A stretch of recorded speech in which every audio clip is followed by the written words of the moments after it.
Армысыздар, құрметті оқырмандар. Бүгін Шығыс Қазақстан облыстық балалар және жасөспірімдер кітапханасы ақын, журналисті, Ақмола облыстық жазушылар одағы филиалының директоры Алмас Темірбаймен онлайн сұхбат өткізбекпіз. Бүгінгі сұхбаттың басты тақырыбы Алмас Темірбайдың жақында ғана жарыққа шыққан Жеке Батыр кітабының таныстырылымы. Қазір осы жерде эфирге бізге Алмас аға қосылады. Содан кейін бүгінгі әдеби сұхбатымызды жалғастыратын боламыз. Оған дейін эфирден шығып кетпей, сәл-пәл күте тұрыңыздар.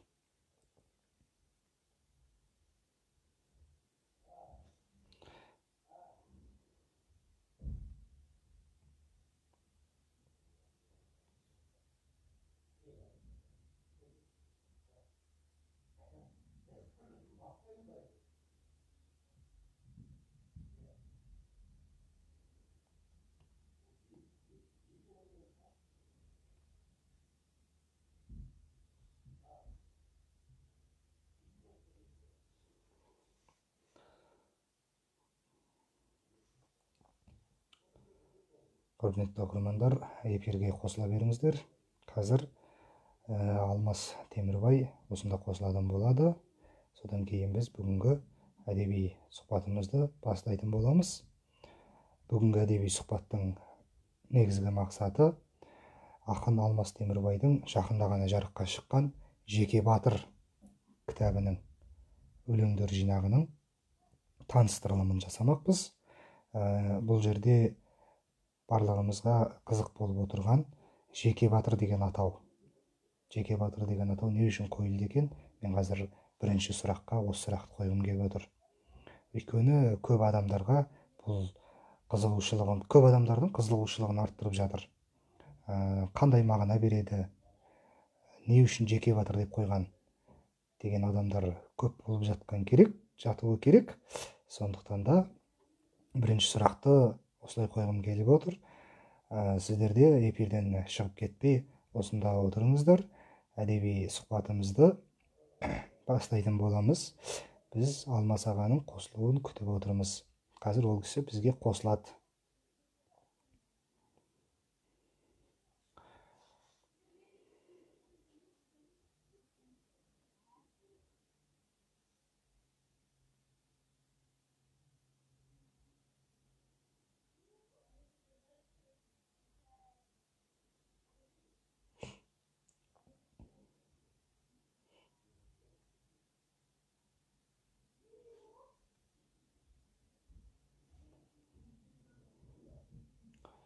Қымбатты оқырмандар, қоятын сұрақтарыңыз болса, пікір қалдыратын алаңға жазып отырыңыздар. Мен міндетті түрде оқитын боламын. Бүгін өздеріңізге тағы бір рет ескертіп айта кетейін. Шығыс Қазақстан облыстық балалар және жасөспірімдер кітапханасы белгілі ақын Алмас Темірбаймен әдеби сұхбат өткізгелі отыр. Сұхбаттың негізгі мақсаты жақында ғана жарық көрген Жеке Батыр кітабының таныстырылымы. Алмас ағамыз мұнда қосылған екен. Мен сізді қосайын, Алмас аға.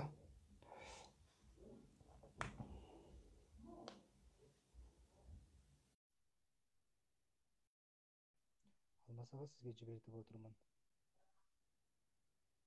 Қабылдасаңыз қосылуға.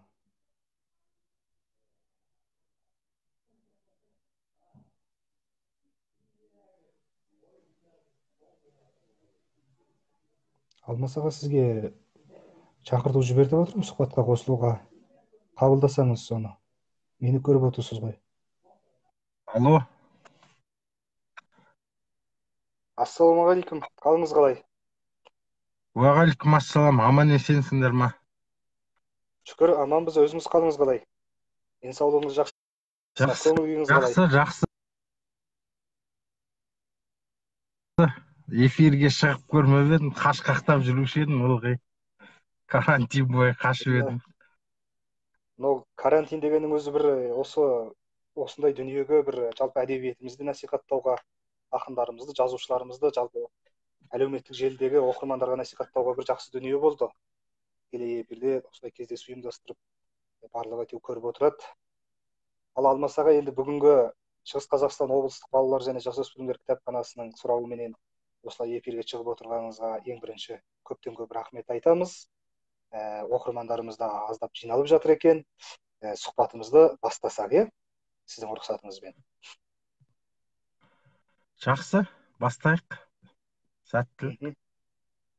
Жақсы, рахмет. Енді Жақсы естіліп тұр ма? бүгінгі жақсы естіліп тұр. Менің даусым сізге естіліп тұр ма? Иә. Естіліп тұрса болды, онда оқырмандарға да естіліп тұр деген ойдамын. Бүгінгі кездесудің негізгі миссиясы сіздің жақында ғана жарыққа шыққан Жеке Батыр кітабыңыздың таныстырылымы болып отыр.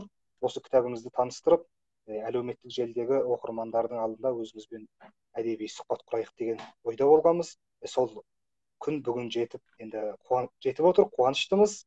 Өзіңізге көптен көп рахмет айтамыз. Енді менің ең бірінші сізге қояйын деп отырған сұрағым жақында шыққан кітабыңыздың атауы туралы болып отыр. Бұл кітапты неге Жеке Батыр деп қойдыңыз? Осы кітап тұрғысынан бастасақ сұхбатымыздың ең бірінші әлқиссасын. Енді Жеке Батыр деп аталуына бірнеше себеп бар. Біз өз Көкшетаудан, Бурабайдың жеріненбіз ғой, еліміз, түбіміз. Жалпы қазақ жұрты Оқжетпесті, Жұмбақтасты, Айнакөлді жақсы білет. Бірақ сол Бурабайды қоршап жатқан Жеке Батыр деген тау бар екенін көбі білмейді. Мысалы, алып тау бар, өзім барып тұрам сол жаққа.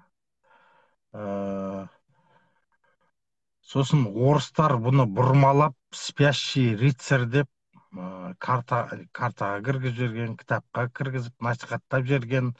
Оны кейбір шала қазақтар ұйқыдағы батыр деп айтып жүр. Оны сәкендер, мағжандар Жеке Батыр деп жырлаған. Қазақша атау Жеке Батыр. Өзім жақсы көрем. Оның үстіне бала күнімді, мен ата-әжем қолында өстім ғой. Әке-шешем басқа үйде болды. Әкем келген кезде мен түнімен кітап оқимын, кеш жатам, кеш тұрам. Сол тұрдың ба Жеке Батыр деп айтатын. Сол мен түсінбейтін мағынасын. Осында сол Жеке Батырым деп еркелетеді. Өзім де өмірде жеке жүрем негізі. Көп ортаға да қосылмаймын. Сіздің кличкаңыз Жеке Батыр. Ешқандай топта, ешқандай сектада деген сияқты жоқпын. Бәрімен қарым-қатынасым дұрыс. Ешкіммен жауласпаймын, дауласпаймын. Бірақ қолымнан келгенше енді көмектесем. Ал былай бір рулық, таптық, топтық дүниелерге қосылмаймын, жекемін өзім. Көп себептері бар осындай. Басты себебі енді географиясына қарап қояды ғой. Әдеби кітаптарды, поэзиялық кітаптарды. Сол өзіме ұнайды осы атау. Және де бұл кітапта бірнеше бөлімнен тұрады да, махаббат магиясы деген бар, мәңгілік иллюзиясы деген бөлім бар, соның ішінде батырлар галереясы деген бөлім бар. Біраз батырларды жырға қостым, Махамбет, Кенесары болсын, Абылай болсын, Бөгенбай болсын. Оны да оқуларына болады. Бұл да бір себеп болды осылай атауыма. Уақыттың қадірі деп қоймақшы болған басында. Бұл серия енді 6 автордың кітабы шықты. Ерболат Баятұлы деген ағамыз алдында 2 кітабы шыққан, Уақыт белдеуі деген. Осы кітаптың атын Уақыт шеңбері деп қоям деді да. Сосын жарайды, таласпай ақ қояйын, уақыттың қадірі, уақыттың шеңбері, белдеуі болып қабаттаспасын дедім. Сол қысқасы. Мұнда бір оқырманымыз жазған екен. Мынандай Жеке Батыр оқырмандарға. Жеке Батыр. Рахмет. Тура осы кітап таралымы қанша дейді? Сұрап жатыр, Ардақ Жолдыбаева деген оқырманымыз. Таралымы енді облыс әкімінің қолдауымен шықты, 1000 дана болып. Өзім қосымша тағы да 1000 дана шығартқалы отырмын бұйыртса. Сосын Алматыдағы бір баспадан тағы бір 3000 дана шығайын деп тұр. Сонымен жалпы таралымы Бәрекелді. 5000 болады. Сол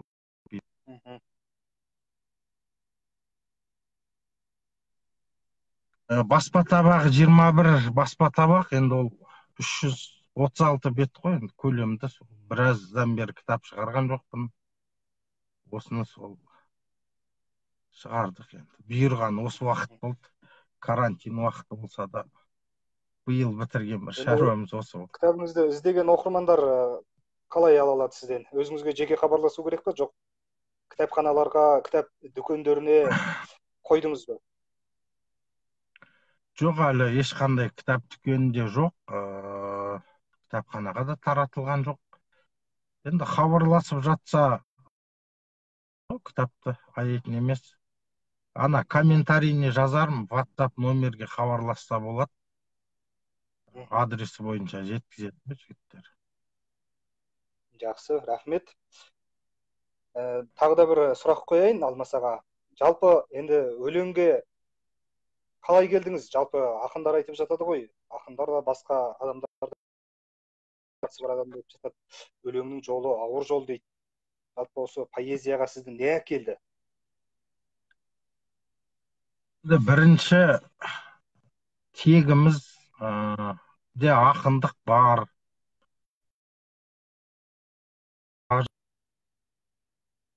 Жандар, енді иісі қазаққа белгілі ақындар, бұл ақындар.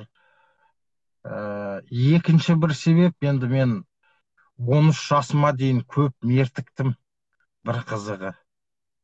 Жаңағындай, 1 жасымда сықандар ұрлап алып кетті. Одан кейін өзім пневмония болып ауырдым, 7 айлық болып туғам негізі. Содан басталды, содан 3 жас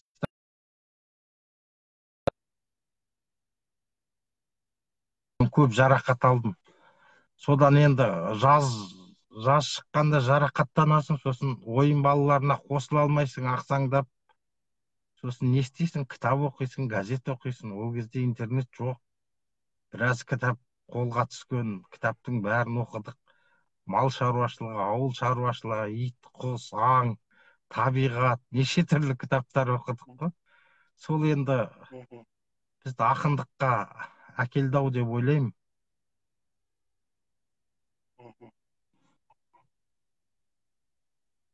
Бәрекелді. Рахмет Алмас аға. Мұнда бір оқырманымыз да жазып отыр екен. Енді сұрақ болғаннан кейін сұрақтарды оқып отырайын. Мұнда бір оқырманымыз пікір қалдырыпты. Мен да оқып отырмын, комментарийлерін. Рахмет. Алмас ағамды онлайн болса да көргеніме қатты қуаныштымын. Өнерінің табынушысымын. Әкемнің құлпытасында да Алмас ағаның шумақтары тұр. Жазар көп болсын аға дейді. Талғат Уәли дейді, оқып отырмын. Талғат Уәли деген оқырманымызға көп рахмет айтамыз.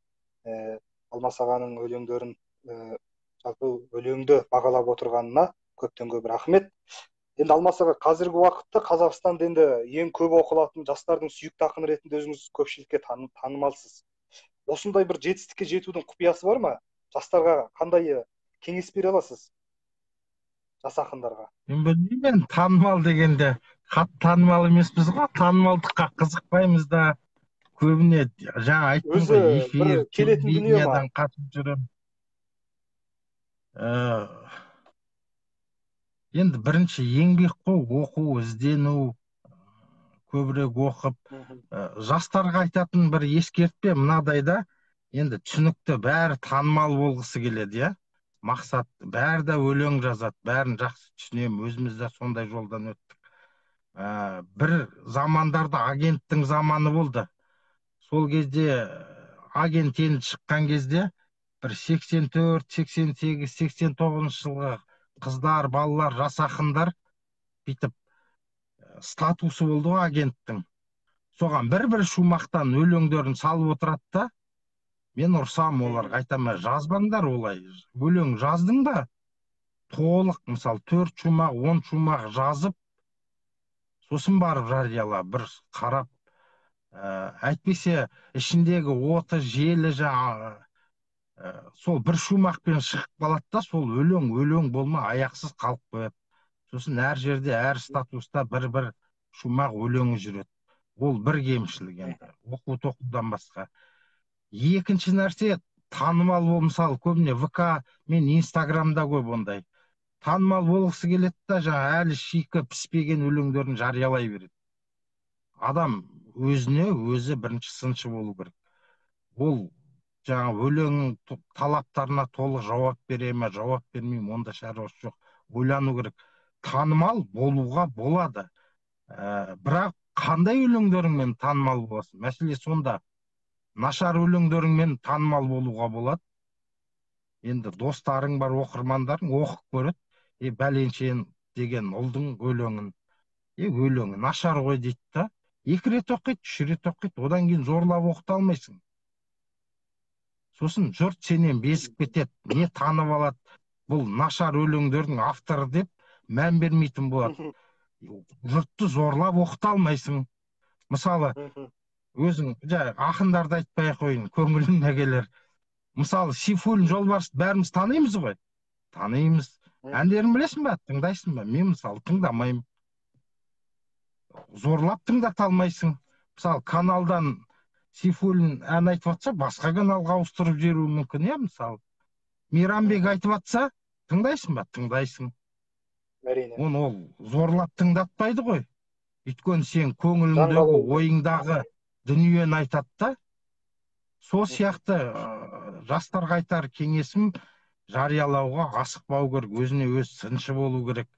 Қазақтың жаңағы орфография, орфоэпия заңдылықтарын, түсіндірме сөздіктерін, тарихын, жаңағы дінге қатысты дүниелерін бәрін оқу керек, мықты қарулану керек. Өлеңнің жаңағы Зейнолла Қабдоловтың сөз өнері деген кітабы бар, керемет. Ахмет Байтұрсыновтың кітабы бар, мысалы. Соларды өлең құрылысы, формасы, теориясы туралы көбірек оқу керек қой. Танымал болуға болады, сосын ол уақытымен, ол біреудің бағын біреу тартып ала алмайды. Уақыты келгенде танымал болады.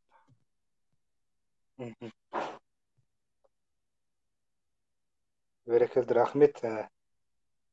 Жастарға жақсы кеңес бердіңіз. Бұл барлығының енді ойында болуы керек дүние деп ойлаймын. Тағы бір оқырманымыз жазған екен, әнге сөз жазасыз ба дейді. Әндеріңіз бар ма сіздің сөзіңізге жазылған? Біраз әндер бар енді. 2010 жылдары бір 60-70 ән жаздық. Оның ішінде жақсылары да бар, орташасы да бар. Google мен неде бар ғой, YouTube'та тұр біраз әндер. Дұға тілек деген керемет ән бар. Біздің ескі үй деген керемет бір әніміз бар.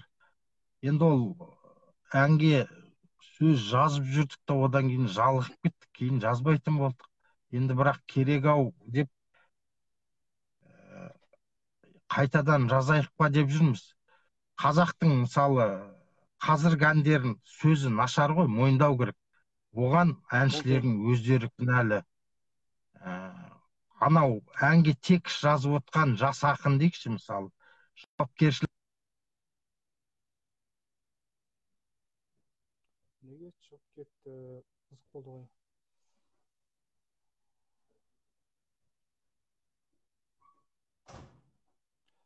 Алмасаға неге шығып кеттіңіз? Қазір сізді қайта қосайын Алмасаға. Қайтадан сізге жіберттім шақыру. Қайта қосылсаңыз. Қосылды ма? Енді қосылды. Шығып кетті ғой. Қалай болып кеткенін өзім де түсінбей қалдым. Білмеймін, мен де түсінбей қалдым. Енді жауапкершілікпен қарау керек. Мысалы, әншілер жаңағы кім тез жазып береді, кім тегін жазып береді, кім ыңғайыма көнеді деп бір жас ақындарға, өзі толып піспеген ақындарға жаздырады. Сол себептен сөзі нашар болып қалады. Кез келген ақынның міндеті, жас ақын бол, кәрі ақын бол, үлкен ақын бол, қазақтың сөзін, тілін бұзбау керексің. бірінші мақсат сол да. Қазір мысалы буынға сыймай қалды дейді да, қазақтың тілін бұзат, қазақ қызға үйленем деген не сандырақ. Ол қазақтың қызына, не қазақ қызына болу керек та, 7 буын қазақ қызға үйленем дейді. Қазақтың тілін бұзып тұр да, қанша жерден керемет әнші ол. Бірінші мәселе қазақтың тілін бұзбау керек. Ал ақын шеберсің ба, онда сол 7 буын ба, 8 буын ба, сол буынға сыйдырып, сөйтіп жазып бер. Енді бір керемет көркем болмаса да, тіл бұзылмау керек та. Қазір сонда әндер көп. Тағы бір оқырманымыз жазған екен. Өзіңізден кейін Көкше өңірінен шыққан, мынау жақсы көрінбей тұр маған, ақындардың арасында шәкірттеріңіз бар ма дейді. Інілеріңіздің шығармашылығына көңіліңіз тола ма дейді. Менен кейін шыққан ақындар көп. Менен кейін де бір мектеп қалыптасты. Арман Бердалин шықты, Бауыржан Қарағызұлы шықты. Қазір енді мықты ақындардың бірі Мерген Тоқсанбай, Қуаныш Оспанов деген бауырларым бар. Тағы біраз ақындар бар. Осы жақында кітабы шыққан Табысбек Үсен деген жас ақынымыз бар. Естіліп тұр ма? Алло. Естіліп тұр. Енді олардың өзі 30-ға жақындап қалған, 30 еңсеріп қалған ақындар бүгінде қазаққа танымал. Енді жалпы жастар көп келеді, жас ақындар. Көп нәрсе айтасың, түсіндіресің, үйреткің келеді. Кейбірі үйренеді, кейбірі сол жалқаулық па, енжарлық па, қиынсынып жазбай кетеді ғой енді. Уақыт сұрыптайды оның бәрін әрине. Халық таңдайды.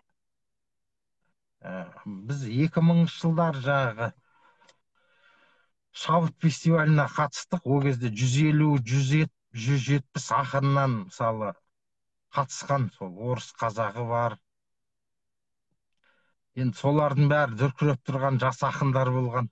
Кейін уақыт іріктеді, сол ақындардың қазір 20-сы бар ма, жоқ па, мысалы. Көп басқа салаларға кетіп қалды да. Уақыт өзі іріктейді ғой. Тағы бір сұрақ келген екен, өз ортаңызда нағыз ақындар деп кімдерді мойындайсыз дейді. Енді өз ортам дегенде жалпы қазақтан айтсақ, қазақта мықты ақындар көп. Тынышбек Әбдікәкімұлы бар, өзің ағаңыз Семейдегі. Есенғали Раушанов бар, Гүлнәр Салықбаева бар, Маралтай ағам бар, Ерлан Жүніс бар. Көп қой мықты ақындар. Темірхан Медетбек жақсы көрем өзім. Исраил ағамды жақсы көрем. Естіліп тұр ма? Хаттар келіп. Естіліп тұр, мен даусым сізге естіліп тұр ма? Естіліп тұр, иә. Онда естіліп тұр.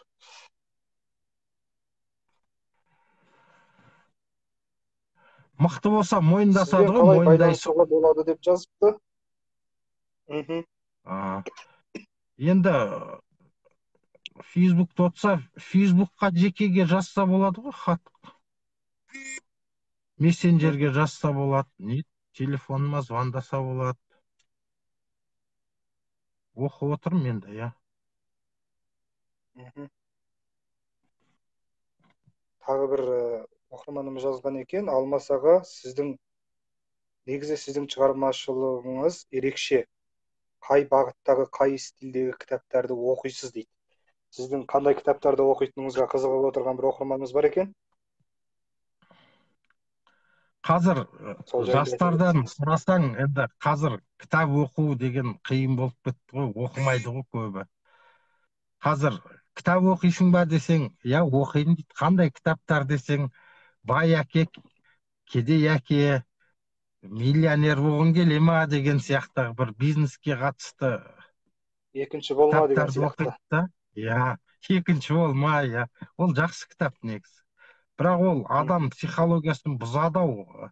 қазақтығымыздан айырады ау деп қорқам да. Енді әр бағыттағы, әр стильдегі кітаптарды оқуға тырысамыз ғой. енді ақын болғасын бәрі керек. Табиғат туралы болсын, аң құс болсын, діни кітаптарды міндетті түрде оқу керексің. Жалпы өз қатарластарың, өзіңе дейінгілерді оқу керексің. Марқұм Әмірхан Балқыбек ағамыз айтып отыратын, жаңағы шығыстың ақындары ақын болу үшін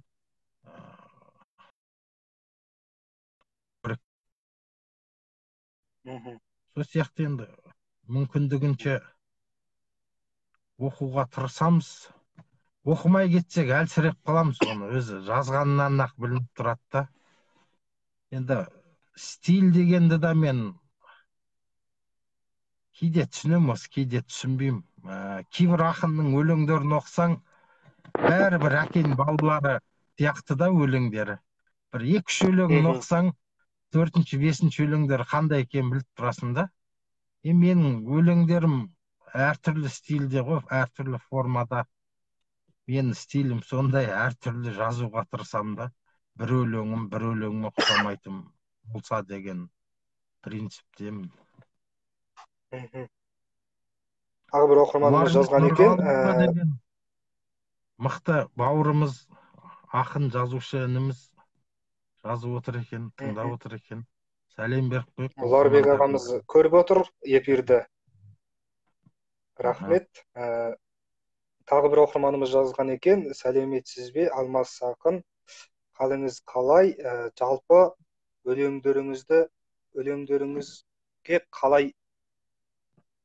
өлең сізге қалай келеді? Шабытты қайдан аласыз? Қазіргі таңда қандай тақырыпта өлеңдер жазылғанын қалар едіңіз дейді. Менде де жаңа өлең дегеніміз қайдан келеді? Шабыт па, әлде машық па сізде? Енді машық деп айтуға болмайтын шығар. Машық болса күніне 5-10 өлең жазуға болатын еді. Мен өзі аз жазам. Оның өзінде де көбі жарияланбай қалып жатады. Өзім сұрыптауымнан өтеді бірінші. Бұл енді Айгүл Темірбай деген қарындасымыз, ол да өлең жазатын қыз, сондықтан да сұрап отқан болуы керек. Өлең қалай келеді, шабытты қайдан аласыз деген. Шабытты негізінен ойдан алам. Кейбір ақындар, мысалы, мен мына өлеңді жазған күні қар жауып тұр еді, жаңбыр жауып тұр еді деп, жаңағы қандай сезімде, қандай күйде болғанын бәрін біліп отырады екен. Мен ойымда қалмайды, мысалы. Мен көбіне түнде жазам, шабытты ойдан алам. Миымда бір ойлар жүреді ғой. Сол бір ой әсер етеді, не бір сөз әсер етеді. Сол кезде туады өлең. Енді шабыт деген нәрсе мидың қатты жұмыс істеп кетуі ғой. Бір секундта неше түрлі ойларды ойлап тастайсың ғой. Миың керемет жұмыс істеп, аузың ағыл-тегіл сөз келіп, ой келіп жазасың. Ондай халді сезінген кезде мынау шын жақсы өлең екен ау деп ойлап жазасың ғой. Ал жай отырып жаза беруге болады. Оны кез келген уақытта жазуға болады, машықтанып алсақ. Қандай тақырыпта жазылған қалайсыз дейді. Енді бұл ақын қыз болғасын өзіне тақырып сұрап тұрау деймін негізі.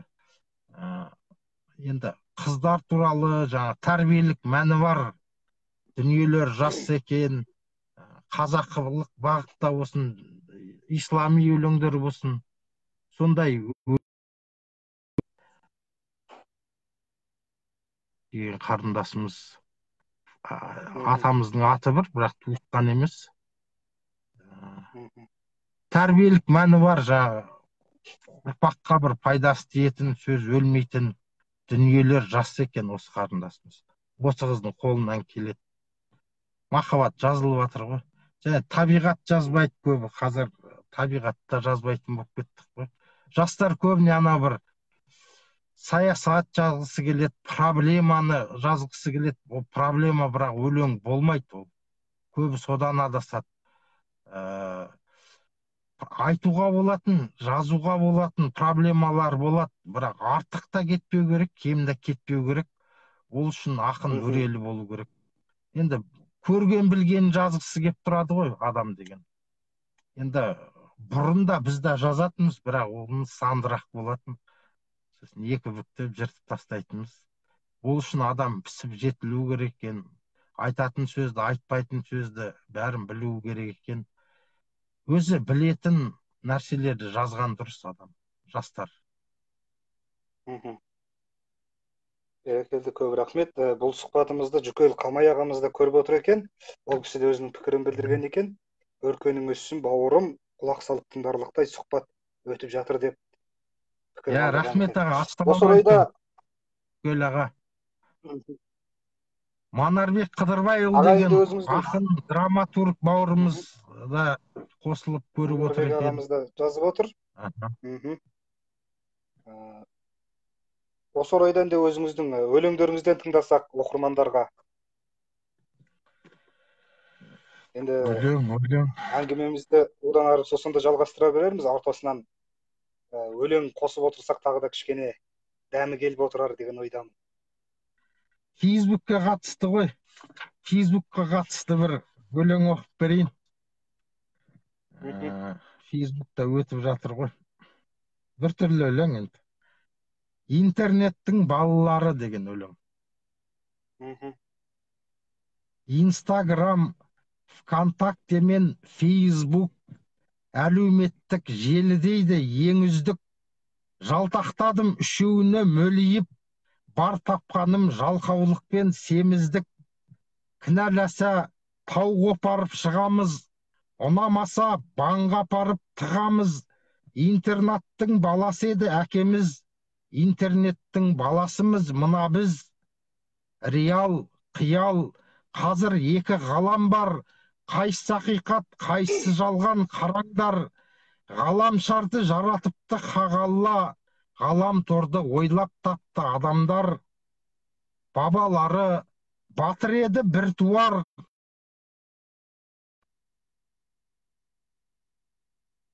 әскер жинап жатырмыз Қазақстанға қару кезеп ұмтылар. Мысық өзін арыстандай сезініп, мисыз өзін данышпандай сезініп, ақыл айта бастайды жұрт мезі әңгімесі ащы шектей созылып. Біз ешкімнен ұялмаймыз, бет қалың, күйдірсе де қияметтік от жалын. Ұранымыз ұятсыз бол, арсыз бол, мүшесіміз бәріміз бір сектаның. Интернетке жетпейтіндей еш бақыт, зорға тұрам зомби құсап кеш жатып. Кешір Алла, бес намаздың орнына экранға жүгінеміз бес уақыт. Биыл жазда бара алмадық көлгөде, үйірсектеп үйшіктей бір бөлмеге. Түйе құсап ыңырсимыз дөңбекшіп, үйреніп ап ыстыққа да шөлге де. Инста, ВК, ФБ біздің руымыз, үшеуінен таралады түбіміз. Бозарған жақ, қызарған көз, безеу бет, күн тимеген, нұр сүймеген түріміз. Солай досым, жыла мейлің, күлмейлің, мүмкін бір ай, мүмкін бір жыл кірмеймін. Ұлы істер мен министрлер тұргытып, уақытым аз, үлгерем ба, әй, білмеймін. Көп берекелді. Рахмет. Енді жұп болсын аға.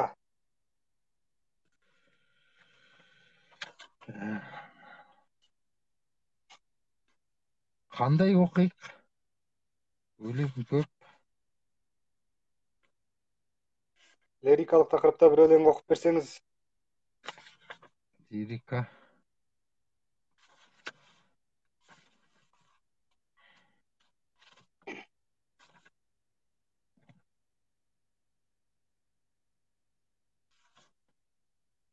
Айта қойшы, қайсысын оқиын? Өлең көп. Так. Енді мұнда оқырмандарымыздың ішінде Жүз. жастар да біраз отырған сияқты. Жастарға бір өлең оқып берсеңіз, сосын әңгімемізді одан ары қарай жалғастырсақ.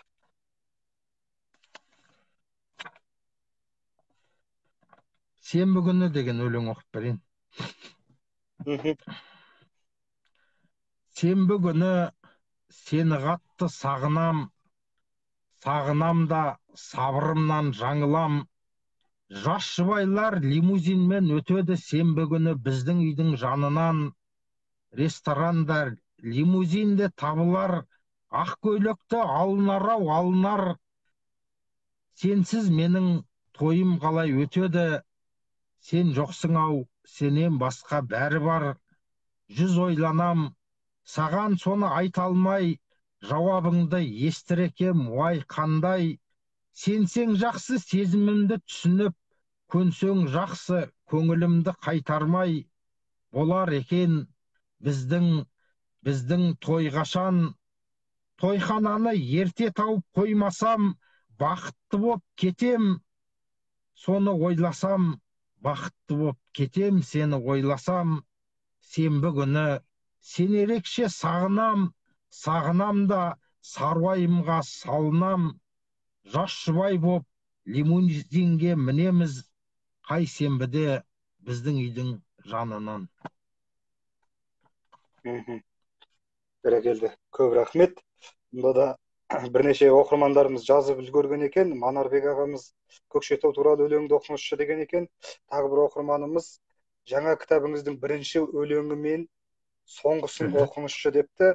Тағы бір оқырманымыз сен және мен автобус артқы орындық деп жазған екен. Так, бірінші және соңғы өлең дегенде олар ұзақ, біреу соңғы жағындағы поэмалар кетеді, батырлар туралы өлеңдер кетеді. Соңғы өлеңім, бірінші өлеңім де ұзақтау, көп уақыт алады. Біз одан ары жалғастыра берейік, аға. Айта бер, айта бер.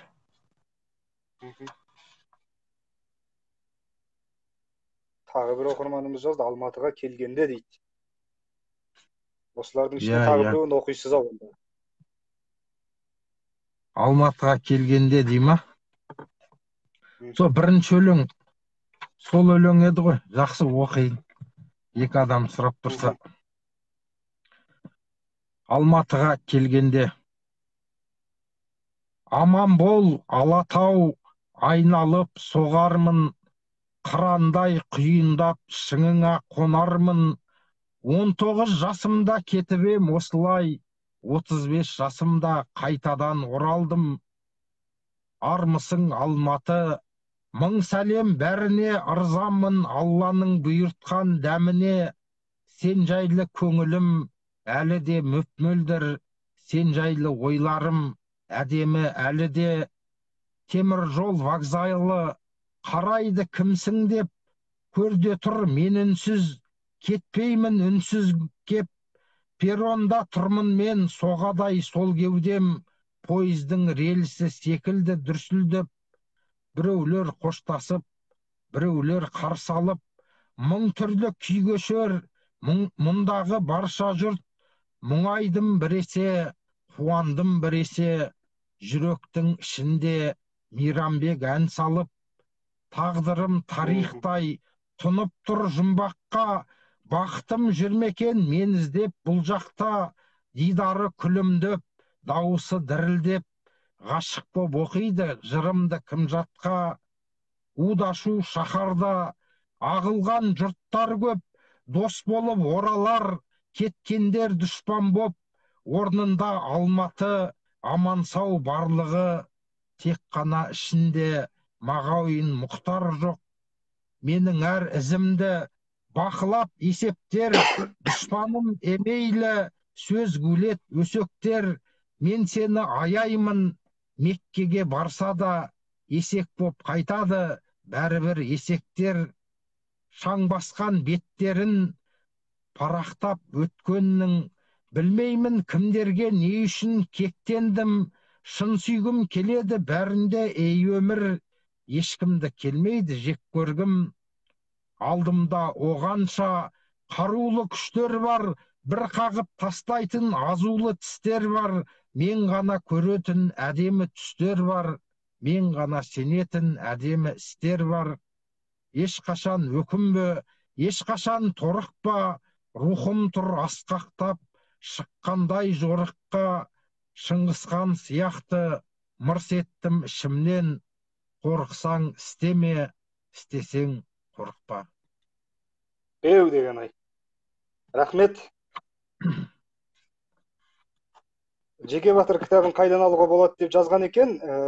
Алмас аға осы сұхбаттың соңында нөмірін қалдыратын болды. Осында хабарласып алуларыңызға болады. Жандос Жүсіпбек ағамыз жазып отыр екен. Қостанайдан сәлем жолдап жатыр өзіңізге. Ассалаумағалейкум, Жандос. Енді әңгімемізді одан ары жалғастыра берейік. Уақытымызда біраз жерге кетіп бара жатыр. Жалпы Алмас аға өзіңіз Ақмола облыстық жазушылар одағы филиалының директоры екенсіз. Көкше өңіріндегі бүгінгі таңдағы әдеби процесс қалай? Сол тұрғысынан айта кетсеңіз. Енді биыл карантинге байланысты біраз дүниелеріміз іске аспай қалды. Ондай да бар, бір жазба ақындардың айтысын ұйымдастырып едік, бір мүшәйра бар еді. Жаңағы мәдениет басқармасымен келісіп, әжептәуір қаржы сұрап едік. Оның бәрі мынау елдің қажеттілігіне жұмсалып кетті. Екеуі де өтпей қалды, өкінішке орай басталып. Енді 6 автордың кітабы шықты, облыс әкімі Ермек ағамыздың қолдауымен. Биыл енді сол 6 кітап болып тұр ғой. Одан кейін тағы бір байқауымыз бар. Ол бір айдан кейін белгілі болады енді. Бұл үлкен жоба. Келесі жылы басқа ақын жазушылардың кітаптары шығады деп отырмыз. Сапалы, жақсы болып шығып жатыр. Енді әдеби процесс бір топ жастар шығып келе жатыр. Көп дүние айтылып жатыр, жазылып жатыр. Еститін, оқитын адам болса, Төлеген Қажыбай деген үлкен ақын, жазушы, драматург ағамыз бар еді. Сол жақында дүниеден өтті. Сол үлкен өкініш болып тұр бәріміз үшін. Ол енді Иманы саламат болсын. бір тұлғамыздан айырылып отырмыз.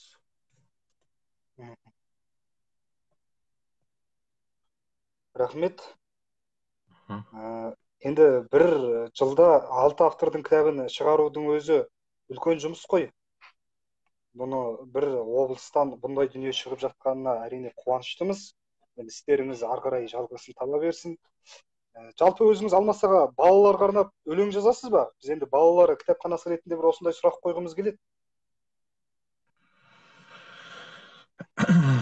Так, балаларға жазбаймын. Жалпы балалар әдебиеті дамуы керек, жазылуы керек негізі. Бізде бір теріс дүние бар. Көбіне жастар жазғысы келмейді. Өйткені балалар ақынын төмен санайды көп адамдар. Негізі ол өте жоғары. Ол бала, әр бала түсінетіндей қылып, керемет қылып, аз сөзге көп мағына беріп жаза білу керек. Мысалы, Қадыр Мырзалиев, Мұзафар Әлімбаев сияқты. Енді мен білетін жастардан жазып жүргендер жоқ ау сол қазір. Бірақ жазу керек, болашақта жазамыз ба деген ойдамын. Жаңа Дәулетберді бауырымыз сұрап жатыр екен, балалар әдебиетіне арналған конкурстарыңыз қалай болып жатыр деп. Ол конкурсты енді Алматыдағы кітап палатасы ұйымдастырып жатыр. Оны Маралтай ағамызбен хабарласып білулеріне болады. Біраз адам өлеңдерін тапсырды. 15 беттен аспау керек, 15 беттей болу керек кем дегенде. Өлең болсын, проза болсын. Мен парақшамда конкурстың шарттары бар. 25 қарашаға дейін қабылданады.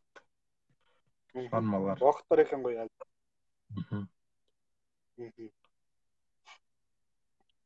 Рахмет Алмас аға. Енді тағы бір сұрақтардың, басқаша бір сұрақтар қояйын деп отырмын енді. Жалпы Қой, қой. өмірде немен айналысасыз? Сүйіктісіңіз қандай енді? Адамның бір хобби дейтін болады ғой. Хобби көп қой негізі. Енді Аңмен айналысасыз ауылдың ба енді? Аң адамы, ату кейбір кісілер айтып жатады. Мгм. енді ауыл адамдарының енді көп уақыты жоқ қой. Ы, Ал қаланың еркегінде әр еркекте бір хобби болады мысалы. Біреу барып ішеді, біреу қыдырады деген сияқты. Біреу жүгіреді, жаңағы спортпен айналысады, біреу болмаса өсек айтып жиналып алып, ол да хоббиге жататын заман болды ғой. Енді біздің хоббиіміз енді бильярд ойнаймыз негізінен. Ы, Бұрын аңға шығып тұрушы едік, жаңағындай. Өзіме аңшылық ұнайды, қатты ұнайды. Қазіргі хоббиім жылқы болып тұр енді. Жылқы туралы бір поэма жаздық биыл. Ы, Сосын анау аң ату, құс атуды білеміз, бірақ терісін илеу дегенді онша біле қоймайтын едім. Соны да меңгеріп, үйреніп сөйтіп жатырмын енді. Қазаққа керек дүние ғой. Түбінде сол Әрине. жылқыға жақындаймыз ау. Мгм. Ал енді өлеңдері сезімге толы Алмастың өмірдегі мінезі қандай? Өзіңіздің мінезіңіз туралы айтып бере аласыз ба? Енді мінезім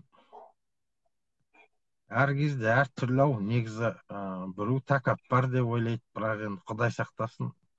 Ондай мінезім жоқ негізі. Көп сөйлемеймін да ортада. Сондықтан да болу керек. Тәкаппарлау көрінетін шығарым. Бірақ енді адам 30-ға келгеннен кейін, 30-дан асқаннан кейін өзгереді екен. Мгм. Бұрын өзіңді ғана ойласаң, қазір жұртты көбірек ойлап тұрасың. Біреуді ренжітіп алмайын деп. Жанашырлықпен ұрсып айтатын кездеріміз болады енді. Бірақ ол жаман оймен емес, жақсы оймен, осы бір жақсы адам болсын деген ниетпен. Өзім қарапайыммын деп ойлаймын негізі. Қатты да мінездерім бар. Көңілім түскен адамға көл болып кететін кезім де бар. Мгм. Өзім принциптерім бар. Әрқашан шынымды айтуға тырысамын. Сол үшін көп жерге жақпаймыз. Сол үшін кейбіреулер ұнатпауы да мүмкін. Енді Мгм. мінез деген күрделі нәрсе ғой. Өзімді мақтамай ақ қояйын. Қарапайым. Мгм. Әрине. Естіліп тұр Рахмет ма? Алмас аға. Иә, естіліп тұр бәрі. Жақсы естіліп тұр. Мынау өткенде Нұрсұлтан қаласында бір кітапханаларды қысқарту туралы сөз болды ғой. Осы бүкіл қазақ жаңағы өре түрегеліп бұл не деген сөз деген сияқты әңгімелер болды. Жалпы өзіңіздің пікіріңіз қандай? Қазіргі уақытта кітапханалардың рөлі туралы не айтасыз? Көңіліңіз тола ма? Енді біз кітапхана ретінде бір осындай сұрақтарды қойғымыз келеді арасында. Енді кітапханалар жабылмау керек, ашылу керек қой, керісінше көбірек. Біз түбінде кітапқа ораламыз бәрібір. Бір шетелде, қазақта оралады, бір 10 жылдан кейін ба, интернеттен алыстап, газет, журнал, кітап оқитын заманға қайта айналып келеміз. Интернеттің зардабын көріп, сезінгеннен кейін маңдайға тиген Мгм. кезінде премьер-министр болған Әккежан Қажыгелдин көп кітапханаларды жауып қысқартып тастады ғой. Соның зардабын енді халық көрді. Ол бюджетті үнемдейміз дейді. Одан ұтыламыз ғой. Үнемдегісі келсе, Әрине. қазақта мемлекетте қаржы басқа жағынан да үнемдеуге болады ғой. Ұстаған аузында, Мгм. тістеген аузында, ұстағанның қолында кетіп жатқан қаншама қаржымыз бар. Жабылмау керек. Бәрі кітап оқу керек деп ойлаймын. Сосын кітапханашыларға сын. Қазір енді білмеймін, кітапханашылардың өзі оқымайтын болып тұр ғой. Мен көп кітапханашылардан қазір соны байқаймын. Көп жазушыларды білмей атады, мықты тұлғаларымызды танымай атады. Жаңа бір форматын ойлап табу керек шығар. Бірақ кітап оқытудың. Бірақ кітапханалар көбеюін тілеймін өз басым. Өзіңіз кітапханаға жиі барасыз ба? Қазір енді жиі бармаймын, бірақ өзімде де көп кітабым бар, соны оқи алмай жүрмін, шын айтсам. Кітап көп өзімде. Ана бір өлеңімді айтамын ғой. Кітап көп жинайды, мысалы Алматыға барасың, не сор деп ойлаймын қазір. Қайтарда жаңағы 2 қап, 2 сумка кітап алып келемін, жаңағы жалын баспасы, жазушы баспасына барып, әр кітаптан 5-6-ауын алып, әкеліп балаларға таратып, сөйтіп жүретін. Енді жинаған дүнием кітап болды ғой. Құдайға шүкір, кітап жетеді дейді. Соны оқуға Құдай ғұмыр берсе болды. Бәрекелді. Рахмет. Енді қазіргі кезде оқырмандарға жалпы қандай кітаптар оқуға кеңес бересіз әдеби кітаптардан? Қазір жаңа сөз басында өзіңіз айттыңыз ғой, бәрі бір жаңағы неше түрлі бір кітаптар оқып жатады қазір жастар деп. Бай әке, жаңағы бай болудың жолдары деген сияқты бір мотивациялық кітап деп айтады ғой қазір. Одан басқа енді әдеби кітаптардан қандай кітаптар ұсынасыз?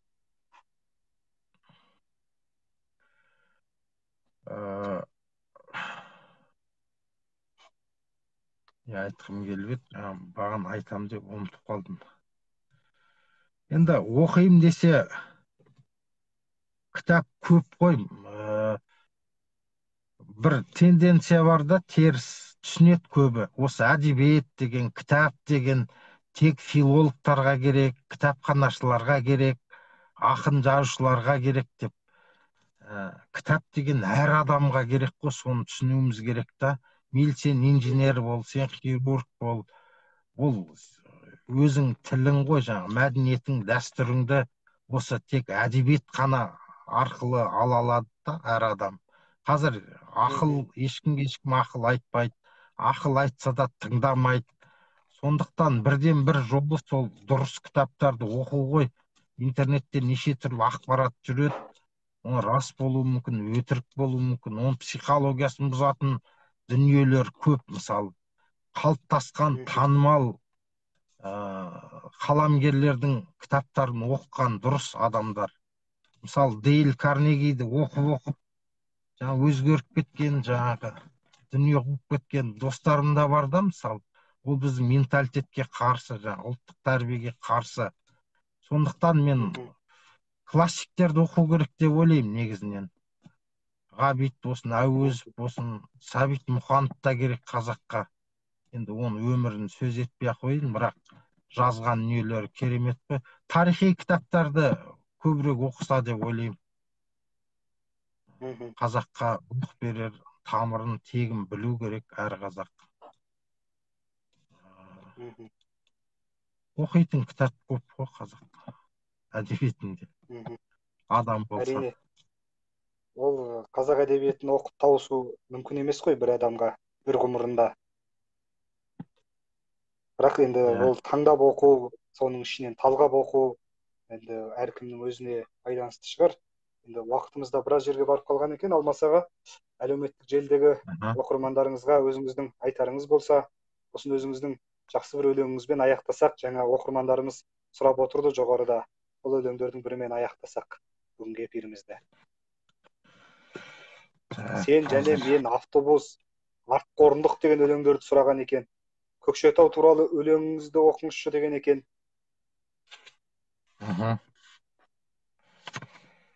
Так, 129. Оқырманға не айтамыз? Осындай онлайн сұхбат құрып отқан өзіңе рахмет. Жаңағы балалар кітапханасына рахмет айтам. Алла разы болсын. оқырманға амандық тілеймін. Мынау қазақтың басына, жалпы әлем басына төнген нәубеттен аман есен құтылсақ, енді ешкім ауырмаса, қиналмаса екен деп тілеймін. Ең бастысы ел аман болсын. Ел аман болса, біз де аман боламыз ғой. Жаңағы Әрине. оқырманның сұраған өлеңін оқып берейін. Орамал. Ескі өлең, бір 20-дан жаңа шыққан кезде жазылған дүние еді. Орамал. Сен және мен автобус артқорындық, араға қақ бөліндік, біреулердің көзінен күдіктеніп, бірімізге біріміз жат көріндік. Қарай алмай жүзіме қымсынасың, көрігіне көзімнің кім шыдасын. Бір минуттық үнсіздік жариялап, қынжыласың немесе қырсығасың. Өзгермепсің, бәрі де баяғыдай, сені көріп өзімді аядым-ай. Өлім бөлсе бір сәрі өмір бөлген, бүгін күнім қозымен баянын-ай.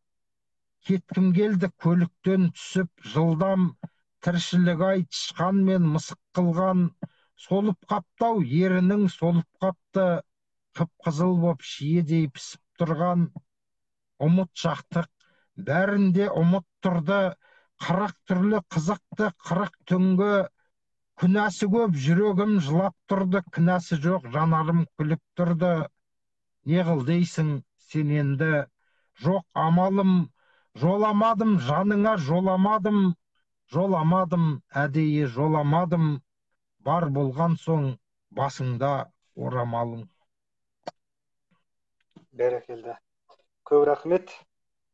Бүгін бір жақсы сұхбат болды деп ойлаймын. Өзіңіздің әдемі ойлы әңгімелеріңізге көптен көп рахмет айтамыз.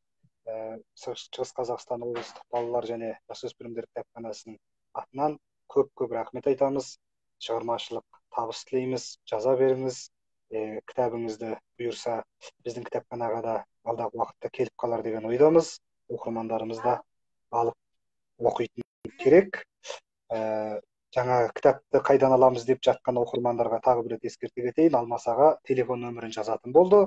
Осы сұхбат біткеннен кейін осы сұхбаттың астында пікір жазатын алаңға сол жерден алып хабарласып кітабын алсаңыздар болады. Алмасаға сізге көптен көп рахмет. Бастысы аман болыңыз, шығармашылық табыс тілейміз. Жақсы, рахмет. Аман болайық, аман бол бауырым. Жақсы, рахмет.